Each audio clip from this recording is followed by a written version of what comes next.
Gold trusted gold buyers మీరు తాకట్టు పెట్టిన బంగారాన్ని విడిపించి ఈ రోజు ఉన్న మార్కెట్ ధరకు కొనబడను. పెందుర్తిలో ఘోర విషాదకర ఘటన చోటు చేసుకుంది. సత్యవానిపాలెంలో ఓ తల్లి 30 ఏళ్ల కొల్లి గీత తన 2 పిల్లలు యోక్షిత శ్రీ భవిష్య మణికంఠ 8, 6 ఏళ్ల 2 పిల్లలతో కలిసి బావిలో దూకి తనువు చాలించింది. అయితే అదృష్టవశాత్తు ఆ పాప యోక్షితాశ్రీ మాత్రం ఆ నేల బావిలో ఉన్న మెట్టును పట్టుకొని వేలబడుతూ కాపాడండి అంటూ పెట్టినటువంటి కేకలతో స్థానికులు అక్కడికి పరుగులు పెట్టి వెళ్ళి ఆ పాపనైతే రక్షించగలిగారు. కానీ ఆ తల్లి కొడుకు మాత్రం కన్ను మూశారు. ఈ ఘటన ఒక్కసారిగా ఆ ఊర్లో విషాదాన్ని నింపింది.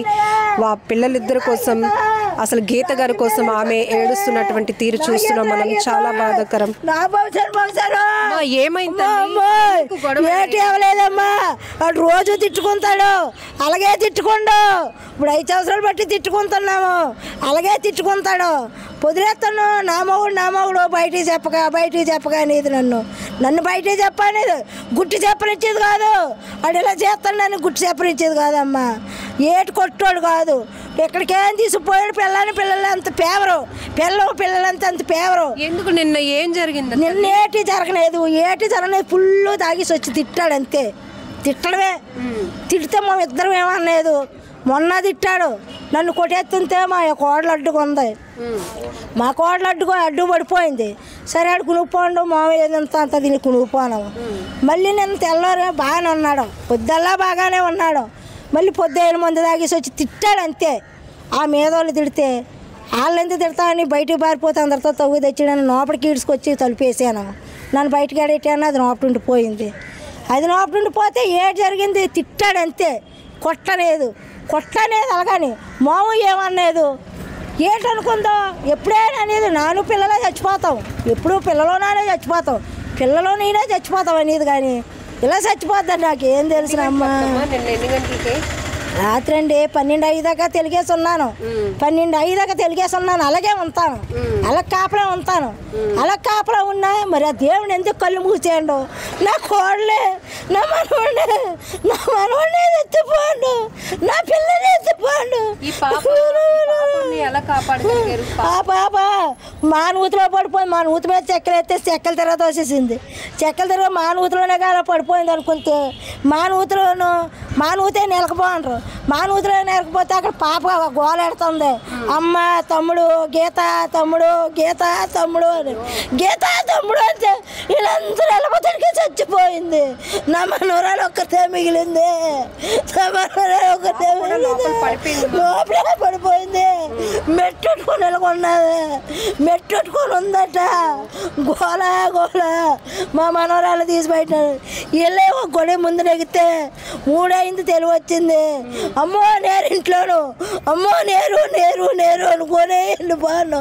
ఊరందరినీ ఇంట్లో వాళ్ళందరినీ నెగ్గొట్టాను. బతుకుతారు కానీ పడిపోండ్రు నూతిలో పడిపోండ్రు, మా నూతిలో పడిపోండ్రు అని అక్కడే పక్కన ఎంత పెద్దలు ఎంత పడిపోనరమ్మా. ఎంత ముందు ఒక అరగంట ముందు వెళ్తే బతికేసిపోను, ఒక అరగంట ముందు వెళ్తే బతికేసిపోను. ఏం చేస్తాడు అతను? ఏం చేస్తాడు? నేనత్త అత్తనే కూడా నా అమ్మగో రాసిచ్చానని, నా అమ్మగో రాస్తోళ్ళకి వెళ్ళకూడదని, నా అమ్మగో రాస్తే నా అన్న కూతురికే ఉండాలని నన్ను పెళ్లి చేసినాను. వాళ్ళ అమ్మ నాన్న కూడి పెళ్లి చేసినాం. వాళ్ళ అమ్మ నాన్న కూడి పెళ్లి చేస్తే ప్రేమించుకుని ఇద్దరు, తర్వాత ప్రేమించుకున్నారు. ముందు ఇష్టపడ్డాము. మా ఇద్దరం ఇష్టపడితే వాళ్ళిద్దరు ప్రేమించుకొని పెళ్లి చేసుకుంటారు. ఇష్టపడే పెళ్లి చేసుకుంటారమ్మా. మొగుడు ఎంత తిట్టినా కానీ బయటకు వెళ్ళనిచ్చేది కాదు, మొగుళ్ళు తిట్టనిచ్చేది. ఆడేం చేస్తాడు? కూలి పనే, ఏ పని చేయడు. కూలి పనే. ఒక 2 ఆవులు ఉన్నాయి, అట్లా పెట్టి బతుకుతాము. ఆ ఆవులో సగం డోకరా డబ్బులో సగం కడతాము. మావేం పని చేయమమ్మా. నా మొగుడు కూలి పని చేయడు, ఆడు తాగేస్తాడు, కూలి పని చేసుకుని ఆడు తాగేస్తాడు. అంటే ఇప్పుడు తాగుతున్నాడు, అలాగే అనుమానిస్తున్నాడు అని మీ కోడలు ఆయన దాన్ని అనుమానించలేదు. ఎప్పుడూ అన్నాడట మెరుపు కొందాలి కానీ, వాళ్ళ బావ కొందాలి కానీ నన్నే అనుమానించాడు. కొడుకు తండ్రి నన్నే అనుమానించినారు. నేను చచ్చిపోవాలి నిజంగానా. నేను చచ్చిపోలేదు, ఎందుకు చచ్చిపోయింది అర్థం అనేది. నేనే చచ్చిపోవాలా వాళ్ళు అనుమానించినది నేను చచ్చిపోవాలా? చిన్నపిల్లడు మొగుడే నాకు, పెద్దోడు మొగుడే నాకు, అదేంటి చచ్చిపోయిందో అర్థం అనేది నాకు. మాటలు తట్టుకోలేక అర్థం మనం చూస్తున్నాం. ఈ తల్లి ఏడుపు చూస్తుంటేనే కళ్ళల్లో నీళ్లు తిరుగుతున్నాయి. కేవలం తన భర్త మద్యానికి బానిసై తెస్తున్నటువంటి ఏదో కూలీ నాలి తెస్తున్న డబ్బులు కూడా. నా భర్త 2 రోజులు బాగానే ఉన్నాడు. నా భర్త ఆవిడ చూస్తే అనేది ఆయన కొట్టి బాగుండు, నా భర్తను చంపి బాగుండు రాత్రి. ఇప్పుడు నా భర్తనే ఎందుకు అందరిని ఎలా తిడతావు? ఆస్తులు పోతే పోనీ ఎలాగానే మా అబ్బాయిని ఆస్తులు పోతే పోనీ టీవీ బాగు కొట్టేస్తావు అలాగని ఆడి మీద కలబడిపోండు. ఆడి మీద కలబడిపోతే ఆడు బాగుండు బయటికి, అది ఇంట్లో ఉన్నాను బాగుండు బయటికి. ఇంట్లో పోతే మా ఇంట్లోకి ఈడ్చుకొచ్చి తలిపేసాను. ఆడు పడుకుంటూ పోండు. ఇడ్లీ వండింది, అదో 2 ఇడ్లీ నేను 2 ఇడ్లీ తిన్నాను. ఆ పిల్లడు ఇడ్లీ తినరా అంతే, కొబ్బరి చట్నీ తినే కానీ నన్ను తిన్నా అన్నాడు. ఆ పాప 3 ఇడ్లో 4 ఇడ్లో తిన్నది. పడుకోలేదు అలా చెల్ల చూసుకొని ఉంది. ఏమమ్మా పడుకో ఎంతగో తమ్ముడు ఫోన్ చేస్తానని. తమ్ముడు ఫోన్ చేస్తానంటే ఎప్పుడు ఫోన్ చేసుకొని మాట్లాడుకున్నట్టుగా ఆడుకుంటున్నాను అనుకున్నాను, కానీ ఇలా చేస్తానని అనుకోలేదమ్మా. అమ్మా నాయమ్మా.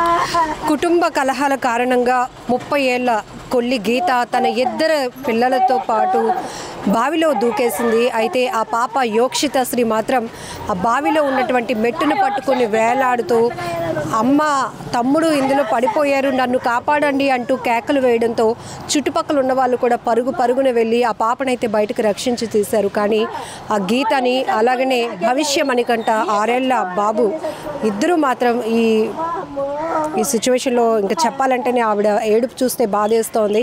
ఒక తల్లిగా తను చెప్తోంది, నా కొడుకు పెడుతున్నటువంటి టార్చర్ అనుకోవాలో, తనను కూడా అనుమానిస్తూ ఉంటాడు, తల్లిని అని కూడా చూడకుండా నన్ను అనుమానిస్తాడు, భార్యను కూడా అనుమానిస్తాడు. తాగడం వల్ల ఆయన పూర్తిగా మద్యానికి బానిసై తిడుతూ ఉంటాడు. దానివల్ల నా కోడలు తట్టుకోలేక ఈ ఆత్మహత్యకు పాల్పడింది అంటూ ఆమె గుండెలు అవిసేలా రోధిస్తోంది మనవడి కోసం, కోడల కోసం.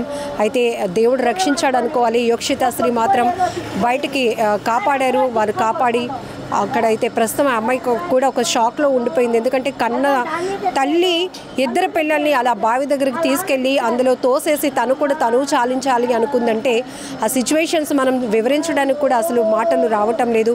ఏదైనా ఒక ఘోరం జరిగిపోయింది. పెందుర్తిలో తీవ్ర విషాదకర ఘటన ఒక్కసారిగా ఊరందరినీ కూడా విషాదంలో నింపేసిందని చెప్పుకోవచ్చు.